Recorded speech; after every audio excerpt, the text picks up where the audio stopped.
তোর পিছনে যে আমি এতগুলো টাকা খরচ করতেছি, এই টাকা জোগাড় করতে যে কি করতে হয় সেটা আমি জানি। তুই কি জানো? আমার গালি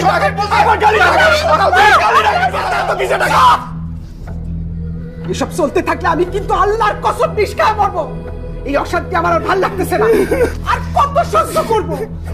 কত? চলো ঘরে চল।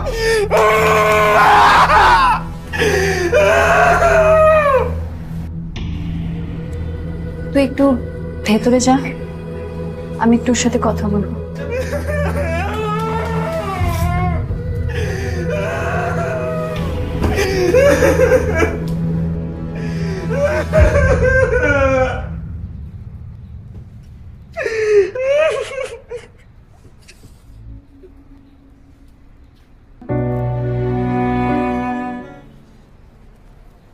কি করতেছিস?